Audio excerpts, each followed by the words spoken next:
ಪಾರಾಯಣದ ಬಗ್ಗೆ ಹೇಳ್ತೀನಿ, ಆಮೇಲೆ ವಿಷಯವನ್ನ ನಾನು ಆರಂಭ ಮಾಡ್ತೀನಿ. ನಾವು ನೀವೆಲ್ಲ ಏನೋ ಒಂದು ಕಾಲದಲ್ಲಿ ಯಾರು ಮುಟ್ಟಬಾರ್ದು, ಯಾರು ನೋಡಬಾರ್ದು, ಯಾರು ಕೇಳಬಾರ್ದು, ಯಾರು ಕೂಡ ಆ ಕಡೆ ಹೋಗಬಾರ್ದು ಅನ್ನೋದೊಂದು ಬಂಧನ ಇತ್ತು. ಆ ಬಂಧನಗಳೆಲ್ಲ ಇವತ್ತೆಲ್ಲ ವೈಜ್ಞಾನಿಕವಾಗಿ ಹೊರಗೆ ಬಂದ ಮೇಲೆ ಎಲ್ಲಾ ಬಂಧನಗಳನ್ನ ಕಳಿಸಿಕೊಂಡು ಯಾರಾದರೂ ಮಾಡ್ಬೋದು, ಯಾರಾದರೂ ಸಾಧಕರಾಗಬಹುದು. ಆ ಸಾಧನೆ ಹಾಗೆಯೇ ಮಿತ್ರವು ಸಾಗಿದರೆ ಕತ್ತಲವು ಬಾರದು ಜೀವನದಲ್ಲಿ ಅನ್ನುವಂತೆ ಇವತ್ತು ವಿಶೇಷವಾಗಿ ಏನಂತಂದ್ರೆ 16ನೇ ವರ್ಷದ ಅಪ್ಪ ಅವರ ಒಂದು ಪುಣ್ಯಾಶ್ರಮ ಮೃಗದಲ್ಲಿ ನಡೆದಿದೆ. ಕಲಿಯುಗದ ಕಡೆಯ ಶರಣ ಕೋಗೂರು ಬಸವಣ್ಣನವರು ಅವ್ರ ಬಗ್ಗೆ ಸಾಕಷ್ಟು ಮಾಹಿತಿ ಇರ್ತದೆ. ನಿಮ್ಮೂರಿಗೆ ಅವ್ರ ಮಠ ಅದ, ಅವ್ರ ಬಗ್ಗೆ ಸಾಕಷ್ಟು ತಿಳ್ಕೊಂಡಿರ್ತೀವಿ.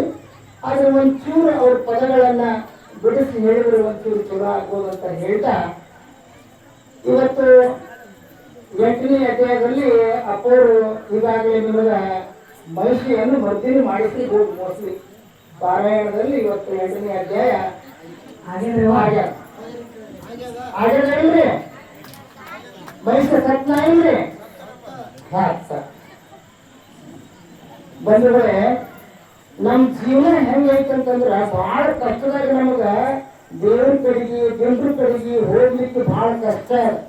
ಅದಕ್ಕ ಮಡಿವಾಳಪ್ಪನವ್ರು ಹೇಳ್ತಾರೆ, ನೀವು ಬಂದಿರಿ ಗಂಟೆ ಹೊರಲಾಕ ಸಲಿಸುಖ ಮಾಡಿಕೊಂಡು ಉಳ್ಳಾಕ ಸಂಕಟ ಪಡ್ತೀರಿ ಸಾಯೋದಕ್ಕ ಸಟಪಟ ಹುಣ್ಣಲ್ಲ ಮಾಯೋದಕ್ಕ ಯಾ ಕಳಿತು ನಡಿ ಒಳಕ ನನಗ ನಿನಗ ಹಾಕಿನ ಕಳಕು ಗುರು ಮಾತ್ರ ತೋರಿ ಬೆಳಕಂತ. ಈ ಕಷ್ಟಕರ ಜೀವನದಲ್ಲಿ ಏನೋ ಒಂಚೂರು ಗುಣಿನ ಕಡೆ ಮುಖ ಮಾಡಿ ಬರ್ಬೇಕಂದ್ರ ದೇವಿ ಪುರಾಣ ಅಲ್ಲ, ಅದು ದೇವಿ ಪುರಾಣ ಅಲ್ಲ, ಅದು ದೇಹದ ಪುರಾಣ ಅಂತ ನಾವು ತಿಳ್ಕೊಳ್ಬೇಕಾಗಿದೆ. ಏನು ದೇಹದ ಪುರಾಣದ ಏನ್ರಿ ಸರ್? ಗುಲಾಲ ಬರ್ತಾನ, ಚಕ್ರ ಬರ್ತಾನ, ಮಹಿಷಿ ಬರ್ತಾನ, ಅವ್ರು ಬರ್ತಾರ, ಕೊಸ್ಮಡಿನ ಬರ್ತಾರ, ಇವ್ರೆಲ್ಲ ಎಲ್ಲಿ ಅದಾರಿ ಅಂತ ಹುಡುಗಾಡ್ಕೊಂತ ಹೋದ್ರೆ ಹೊರಗೆ ಸಿಗೋದಲ್ಲ. ಅದು ಎಲ್ಲಿ ಸಿಗುತ್ತೈತಿ ಅಂದ್ರೆ ಈ ಸಿದ್ಧಗಲ ಮಠದಲ್ಲಿ ಸಿಗುತ್ತೈತಿ ಒಳಗಿನ ಜ್ಞಾನ ಅನ್ನೋದನ್ನ ನೋಡ್ಬೋದು. ರಾಂಪುರ್ ಬಕ್ಕಪ್ಪನವರ ಸಂತತಿ ಮತ್ತು ಕೂಳೂರು ಪರಂಪರೆಯನ್ನು ನೋಡಿದಾಗ ಎರಡೂ ಒಂದೇ ಭಾಗದಲ್ಲಿ ಬರ್ತಕ್ಕಂಥದ್ದನ್ನು ನಾವು ಅನುಭವಿಸ್ತೀವಿ. ಇಲ್ಲಿ ಚಂಡ ಮುಂಡ ಅಂತ ಕರಿತೀವಿ ನಾವು. ಚಂಡ ಮುಂಡರ ರುಂಡ ಕಡಿದು ಚಾಮುಂಡಿ ಅವತಾರ ತಾಳಿಗೆ ತಾಯಿಗೆ, ಸುಂಬರ ಬೆನ್ನಟ್ಟಿ ಕುಡಿದ ಶಾಂಭವಿ ಅವತಾರ ತಾಳಿಗೆ ತಾಯಿಗೆ, ರಕ್ತ ಬೀಜದ ರಕ್ತವ ಕುಡಿದು ಮಾಂಕಾಳಿ ಅವತಾರ ತಾಳಿಗೆ ತಾಯಿಗೆ, ಮಾದೇವಿಗಾರುತಿ ಬೆಳಗನ್ನುಗಾರೆ, ಮಾದೇವಿಗಾರುತಿ ಬೆಳಗನ್ನುಗಾರೆ ಅಂತ ನಾವು ಹಾಡ್ತೀವಿ. ಇಲ್ಲಿ ಚಂಡ ಮುಂಡ ಅಂತ ತಗೊಂಡಾಗ ನಾವು ಚಂಡ ಮುಂಡರು ಯಾರು ಅಂತಂದ್ರೆ ಆಯುಷ್ಯ ಇಳಿದ್ರು. ನಾವು ಎಲ್ಲವನ್ನ ಗೆದ್ದು ನಮ್ಮನ್ನು ಯಾರು ಕೂಡ ಕೊನೆ ಮಾಡಬಾರ್ದು ಅಂತ ಸಾಧನೆ ಮಾಡ್ಕೊಂಡಿರ್ತಕ್ಕಂಥ ಚಂಡ ಮುಂಡರನ್ನ ಸಂವಾರ ಮಾಡಿ ಬಂದಿರ್ತಕ್ಕಂಥಕ್ಕನೇ ಆಕೆಯನ್ನ ಅವರಿಬ್ಬರನ್ನ ಸಂವಾರ ಮಾಡಿದ ಮೇಲೆ ಹೆಸರು ಪಡ್ಕೊಳ್ತಕ್ಕಂಥದ್ದು ಚಾಮುಂಡಿ ಅಂತ. ಇಲ್ಲಿ ಚಂಡ ಅಂದ್ರೆ ಬಲ, ಮುಂಡ ಅಂದ್ರೆ ದರ್ಪ, ಗೌರವ, ಅಭಿಲೇಷ, ದುರಾಸೆ, ಅಮಲಿಂದ ಇರ್ತಕ್ಕಂಥದ್ದು, ಪರಾಕ್ರಮಿಯಾಗಿರ್ತಕ್ಕಂಥ ಚಂಡನನ್ನು ಯಾವ ರೀತಿ ಸಂವರಿಸುವಂಥದ್ದು, ಚಾಮುಂಡಿ ಆಗಿರ್ತಕ್ಕಂಥದ್ದು. ನಾವು ನಂದೀಶ ಅಂತ ಹೇಳ್ತೀವಿ, ಪುರಾಣದಲ್ಲಿ ನಂದಿಸಿಕೊಂಡ ದೇವಿ ಪುರಾಣದಲ್ಲಿ ನಂದಿಸಿಕೊಳ್ಳೋದಿಲ್ಲ. ಇಲ್ಲಿ ನಂದೀಶ ಅಂದ್ರೆ ಏನಂದ್ರ ಸಕಲರಿಗೆ ಆನಂದವನ್ನು ಯಾರು ಕೊಡ್ತಾನ ಅವನಿಗೆ ನಾವು ನಂದೀಶ ಅಂತ ಕರಿಬೇಕು. ಅದು ನಮಗ ಆನಂದ ಪರಮಾನಂದ ಅಂತ ನಮ್ಮ ದೇಹದೊಳಗೆ ನಾವು ಪಡ್ಕೊಳ್ಬೇಕು. ಅದಕ್ಕೆ ಹೇಳ್ತಾರೆ, ಎಳಕ ಇರುವುದು ಒಳಗೆ ಗಂಟನ ದುಡುಕ ತಿಳಿದ ಹೋಯ್ತು, ಗಡಿಯ ನೀರಲ್ಲಿ ಕೇಳಿ ಒಡೆಯ ಪಂಚಾಕ್ಷರಿ ಒಳಗಡೆ ಮಾತ್ರಗಳ ತಂಗಿ ಇವರು ಬಡ ಜಾಗಗಳ ತಂಗಿ ಅಂತ. ಹಾಗ ಬ್ರಹ್ಮ ವಿಷ್ಣು ಮಹೇಶ್ವರ ಆ ಆದಿ ಚಿತ್ಶಕ್ತಿಯಿಂದ ಉತ್ಪತ್ತಿಯಾಗಿರ್ತಕ್ಕಂಥ ಸೃಷ್ಟಿ ಸ್ಥಿತಿ ಲಯಕರ್ತರನ್ನ ಉತ್ಪತ್ತಿ ಮಾಡಿರ್ತಕ್ಕಂಥ ಆದಿಶಕ್ತಿ ಬ್ರಹ್ಮ ಅಂದ್ರೆ ವೇದಗಳಿಲ್ಲ, ಬ್ರಹ್ಮಜ್ಞಾನ ಅಂತೀವಿ. ಅದಕ್ಕೆ ಶುದ್ಧ ಜ್ಞಾನ ಅಂತ ನಾವು ಕರಿತೀವಿ. ಆ ಶುದ್ಧ ಜ್ಞಾನವನ್ನು ಕರಿಬೇಕಾದ್ರೆ ನಾವು ತನ್ನವನ್ನು ಶುದ್ಧಗೊಳಿಸಿಕೊಳ್ಳುವಂಥದ್ದು ಬಹಳ ಪ್ರಮುಖವಾಗಿರ್ತಕ್ಕಂಥದ್ದು. ಈಗ ಚಿತ್ಶಕ್ತಿ ಅಂತ ಬರ್ತದೆ. ಆ ಚಿತ್ಶಕ್ತಿಯಲ್ಲಿ ಆ ಸಮ್ಯಕ ಜ್ಞಾನ ಬ್ರಹ್ಮನ ಅನುಭವಾತ್ಮಕ ಜ್ಞಾನವನ್ನು ಪಡ್ಕೊಂಡಾಗ ನಾವು ಚಿತ್ಶಕ್ತಿ ಆಗಲಿಕ್ಕೆ ಸಾಧ್ಯ. ಆದರೆ ಮನುಷ್ಯನ ಮಾಡುವಂಥದ್ದು ಸಾಧನ ಆಗಲಿಕ್ಕೆ ಸಾಗಿದ್ರೆ 100ಕ್ಕೂ 100 ನಾವು ಕೂಡ ಸಾಧ್ಯ ಮಾಡ್ಬೋದು ಅನ್ನೋ ಮಾತನ್ನು. ಇಲ್ಲ ಶಿವಶಕ್ತಿ ಅಂತಾರೆ.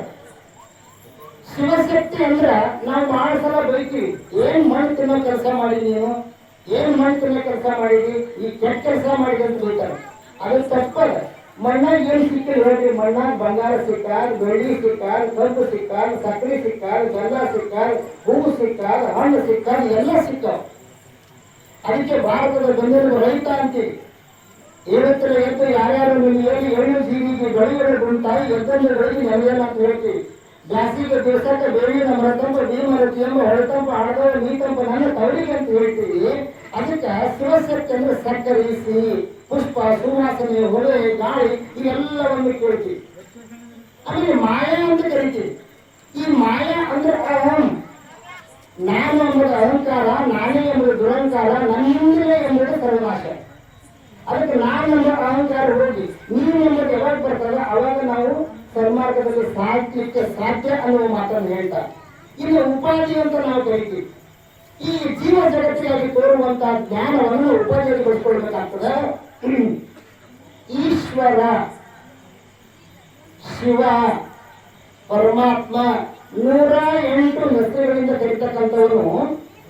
ಈಶ್ವರ ಅಂದ್ರೆ ವಿದ್ಯೆಯಿಂದ ಕೂಡಿರ್ತಕ್ಕಂಥ ಚಿತ್ಶಕ್ತಿ ಯಾವುದಕ್ಕಂತಾರೆ ಅದಕ್ಕೆ ನಾವು ಈಶ್ವರ ಅಂತ ಕರಿಬೇಕನ್ನುವುದನ್ನು ಈ ಪುರಾಣದಲ್ಲಿ ಹೇಳಿರ್ತಕ್ಕಂಥದ್ದು. ಇನ್ನು ಜೀವ ಅಂತ ಬಂದಾಗ ಆ ವಿದ್ಯೆಯನ್ನ ಸಂಪಾದನೆ ಆದ್ಮೇಲೆ ಚಿತ್ಶಕ್ತಿಯನ್ನ ಈಶ್ವರ ಆಗ್ತದೆ. ಈಶ್ವರ ಆದಾಗ ನಿರ್ಲಿಪ್ತ ತತ್ವವನ್ನು ಪಡ್ಕೊಳ್ಳಿಕ್ಕೆ ಸಾಧ್ಯ.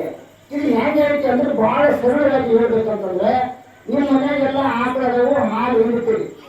ಹಾಲಿನೊಳಗೆ ಒಮ್ಮ ಕೈ ಹಾಕಿ ನೀವು ಬೆಣ್ಣೆ, ಮೊಸರ, ತುಪ್ಪ ತೆಗಿಯಕ್ಕೆ ಸಾಧ್ಯ ಇಲ್ಲ. ಇದು ನಿಮಗೆಲ್ಲ ಗೊತ್ತಿರ್ತಕ್ಕಂಥ ವಿಷಯ. ಮತ್ತೆ ಹೆಂಗ್ ಮಾಡ್ಬೇಕು? ನಮ್ಮ ದೇವರಿರ್ತಕ್ಕಂಥ ಅಹಂ ಗುಣಗಳನ್ನು ಕೊಂದು ಭಗವಂತ ನೀನೇ ಅಂತ ಯಾಕ ನಂಬಿ ಕರೆದ್ರೆ ಓಯ ಮೂಲ ಶ್ರೀಮಂತಿ ನಂಬಿ ಕರೆದಿಲ್ಲ. ಎಷ್ಟು ಜನಕ್ಕೆ ಕಂಬಿಕೊಳ್ಳ ಹಾರ ಹೊತ್ತಿಗೆ ಶಿವ ಅಂತ ಕರೆದು ಬಂದು ಕೈ ಹಿಡಿದಾರ. ಎಷ್ಟೋ ಕವಿ ಒಂದಾಗ ಆಗಿನ ಕಾಲದಲ್ಲಿ ಎಲ್ಲ ಮೊಬೈಲ್ ರೋಡ್ ಆಗಿನ ಕಾಲದಲ್ಲಿ ಹತ್ತು ಮಗ ತಗೊಂಡು ಕೊಟ್ಟಾಗ ನೀನೇ ಗತಿ ಅಂತ ಹೋದಾಗ ಏನೂ ಆಗಿಲ್ಲ. ಮತ್ತ ಉಳ್ಳಕ್ಕೆ ಹೆಂಗ್ ಮಾಡ್ತೀವಿ, ತಿಳ್ಳಕ್ಕೆ ಹೆಂಗ್ ಮಾಡ್ತೀವ? ನೀ ಅದು ದೂರ ಹೋದಾಗ ಯಪ್ಪ ಹಸಿವೆ ಆದರೆ ವಿಚಾರಣೆಗಳು ಉಂಟು, ಕೃಷಿ ಆದರೆ ಚಳಿಗಳು ಉಂಟು, ಮತ್ತೆ ಏನೇ ಮಕ್ಕಳು ಆಳು ದೇವರುಗಳು ಅಂತ ಕೇಳೋಣ ಅಕ್ಕ. ಅದಕ್ಕೆ ಇಲ್ಲಿ ಈ ಬ್ರಹ್ಮ ರಜೋಗುಣ, ವಿಷ್ಣು ಸತ್ವಗುಣ, ರುದ್ರ ಸೃಷ್ಟಿ ಸ್ಥಿತಿ ಲಯಕತ್ವ ಆಗ್ತಕ್ಕಂಥ ವಿಷಯ ವಸ್ತು. ಅದಕ್ಕೆ ಈ ದೇಹದ ಪುರಾಣ ದೇವರಿಗೆ ಇವೆಲ್ಲ ಅದವು.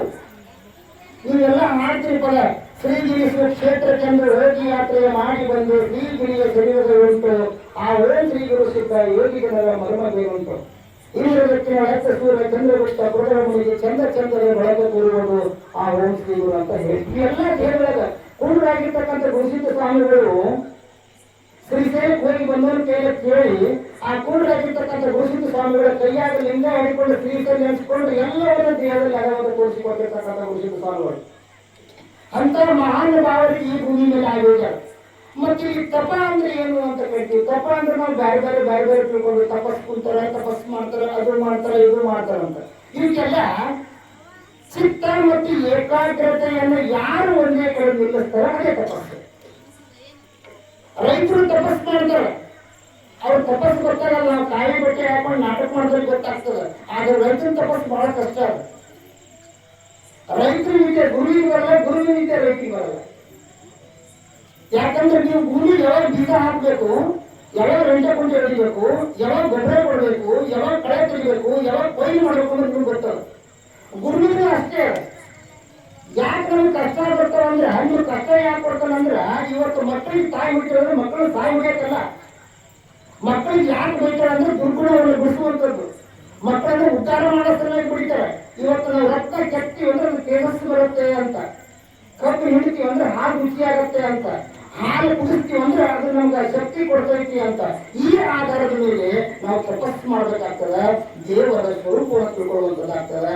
ಮತ್ತ ನಾವು ಜಾಸ್ತಿ ದೇವಿ ಅಂತ ಕೂಡಲೇ ಒಂದು 10-15 ಕೈ ಇರ್ತಾವ, ಮತ್ತೊಂದಿಷ್ಟು ಶಿವ ಇರ್ತದ, ಹಿಂಗೆಲ್ಲ ಇರ್ತದ ಅಂತ ನಾವೇನೋ ಒಂದು ಇಲ್ಲದ ಕಲ್ಪನೆಗಳೆಲ್ಲ ಮಾಡ್ಕೋತೀವಿ. ಅವೆಲ್ಲ ಶಕ್ತಿಗಳಲ್ಲ. ಈ ಶಿವ ಅಂದ್ರೆ ಏನಂದ್ರೆ ಬರೀ ಪ್ರಾಣಿ ಶಿವ ಅಲ್ಲ, ಜ್ಞಾನ ಸಿಂಹಾಸನ, ಸೂರ್ಯ ಸಿಂಹಾಸನ. ಯಾರ ಜ್ಞಾನವನ್ನು ಪಡ್ಕೊಳ್ತಾರೆ ಅದಕ್ಕೆ ಕಲ್ಕೊಂಡು ಮಾಡಕ್ಕೆ ಒಬ್ರು ಕೇಳಿದಂತ ಏನ್ರಿ ಹೆಂಗ್ ಮಾಡ್ಬೇಕಂತ. ಜ್ಞಾನದ ಬಗ್ಗೆ ಬಹಳ ಚಂದ ಹೇಳ್ತಾರೆ. ಎಂತ ದನ ಬೆಳೆಸ್ಬೇಕ್ರಿ, ನಮಗೆ ಅಪ್ಪ ಒಂದು ಮಡ್ಗ ನಂಬರ್ ಕೊಡು, ಇಲ್ಲ ಏನ್ ಆಗನ್ ಕೆಲಸ ಮಾಡು, ಏನ್ ಚಿಪಾಟಿ ಕಟ್ಟು, ಸ್ಟ್ಯಾಡಿ ಕಟ್ಟು ಅಂತ ನಾವು ಬಿಡ್ಕೊಳ್ತೀವಿ. ಗುರು ಹಾಂಗಿರಲ್ಲ, ನಮ್ಮನ್ನು ಉದ್ಧಾರ ಮಾಡಕ್ಕೆ ಬಂದಿರ್ತಕ್ಕಂಥ ಒಂದು ಗುರು. ಅದಕ್ಕೆ ಹೇಳ್ತಾರೆ ಎಂತ ದನ ಬೆಳೆಸ್ಬೇಕು, ದನ ಬೆಳೆಸಬೇಕು ಇಂಥದ್ದು ಈ ಜನರಿಗೆ ಕಾಣಿಸದಂಥದ್ದು ಅಜಾರಿ ಮನ ಮುನಿಗಳಿಗೆಲ್ಲ ಹೌದು ಹೌದು ಹೌದು ಎಂಬಂಥದ್ದು ಕೊಟ್ಟರೆ ಹೋಗದಂಥದ್ದು ಇಕ್ಕಡೆ ತೀರದಂಥದ್ದು ಕಟ್ಟಿದ ಗಂಟು ಬಯಲು ಬಿಟ್ಟರೆ ಮುಟ್ಟಲಿ ಬಾರದಂತ ಅಂತ ಗಂಟು ಎಲ್ಲಿ ಇರ್ತದೆ ನೀವು ಮುಳುಗೋದ ಸುದ್ದಿನ ಮರದಾಗ ನಾನೇನು ಭಾಳ ಶಾಣೆ ಅಲ್ಲ ಅವತ್ತು ಓದ್ಕೊಂಡು ನಾನು ಮಾತಾಡ್ತಾರೆ ನಾನು ಮಾತಾಡ್ತೇನೆ ದೊಡ್ಡದಲ್ಲ. ಒಂದು ಸಲ ಹೀಗೆ ದೇವರಿಗೆ ಕಾರ್ಯಕ್ರಮ ನಡೆದಾಗ ಶರಣರು ನಡೆದಿತ್ತು, ಬಹಳ ಅದ್ಭುತವಾಗಿ ನಡೆದಿತ್ತು. ಶರಣ ಚಳವಳಿಯಲ್ಲಿ ನಮಗೆ ಒಂದು ಶರಣ ಸಮಾವೇಶ ನಡೆದಾಗ ಈ ರಾಮಪುರ ಬಕ್ಕಪುರ ಬಗ್ಗೆ ಪದ ಬಂತು. ಯಾರು ಬಿಡಿಸಲಿಲ್ಲ ಪದವನ್ನ. ನಾನು ಎಲ್ಲಾ ಸ್ವಾಮಿಗಳಿಗೆ ಎಲ್ಲೆಲ್ಲ ದೊಡ್ಡ ಸ್ವಾಮಿಗಳಿಗೆ ಫೋನ್ ಮಾಡಿ ಕೇಳಿದ, ಬಿಜಾಪುರಕ್ಕೆ ಎಲ್ಲಾ ಕೇಳಿದ್ರು ಕೂಡ ಬರಲಿಲ್ಲ. ಲಾಸ್ಟಿಗೆ ನಮ್ಮ ಏನು ಕೇಳಿದ ಮೇಡಮ್ ನಮ್ಮ ಊರಲ್ಲಿ ಬರಲಿ ಅಂದರು. ಅವಾಗ ಬಂದೆ. ಎಲ್ಲರೂ ಬಹಳ ಚಂದ ನಡಿ ತಂಗಿ ನಡಿ ನಡಿ ಹೋದ ಹೋಗಿಲ್ಲ ಯಾಕ ಸೀರೆ ಅವ ಆಸ ದೂತ್ರವ ಈಸ ಕುಪ್ಪಾಸ ಕೊಳಗಳಿಗೆ ಹೊತ್ತು ಇದು ತಾಸ ಏನ್ರಿ ಹಿಂಗಂದ್ರೆ ಇದು ಅರ್ಥನೇ ಇಲ್ಲ. ಮತ್ತು ಹಳ್ಳದ ದಂಡ್ಯಾಗ 100 ಎಮ್ಮೆಗಳು ಒಂದು ದೊಡ್ಡ 2 ಇದೇ ಇಲ್ಲ. ಏನು ಉತ್ತರ ಕೊಡ್ತಿದ್ರು ತಾಯಿ?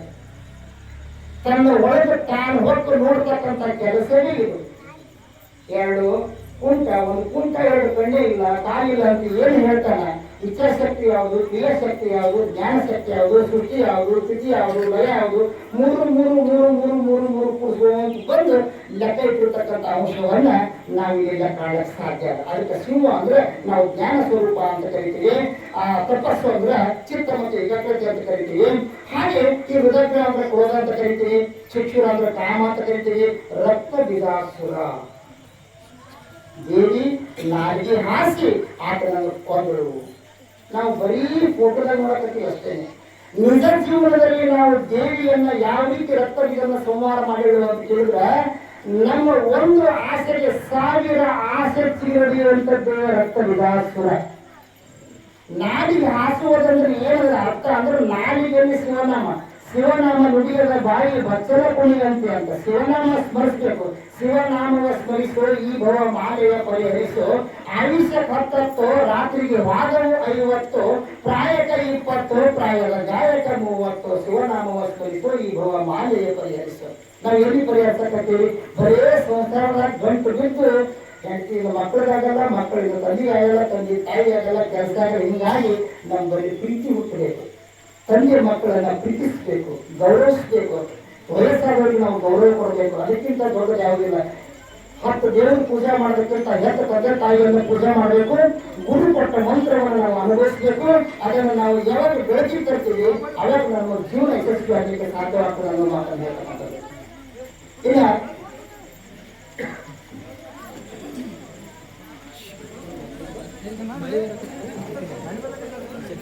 ದಯವಿಟ್ಟು ಒಳಗೆ ಬನ್ನಿ. ಮೇಘರಾಜ ನಮ್ಗೆ ಸ್ಟಾರ್ಟ್ ಮಾಡೋಣ. ಮೇಘರಾಜ ಬಂದ್ರೆ ನಾಗರಾಜ ಊಟ ಅದ. ಮೇಘರಾಜ ಬಂದ್ರೆ ನಾಗರಾಜ ಊಟ ಇಲ್ಲ. ಯಾಕಂದ್ರೆ ಈ ರೈತರಿಗೆ ಈ ಸಲ ಪೂರ ಕೈ ಕೊಟ್ಟು ಬಿಟ್ಟಾನೆ. ಎಷ್ಟು ಬೇಕು ಅದಕ್ಕೆ ಹೆಚ್ಚಿಗೆ ಮಾಡಿಬಿಟ್ಟಾನೆ. ಈಗ ಏನು ಮಾಡುವಂತ ಸ್ಥಿತಿ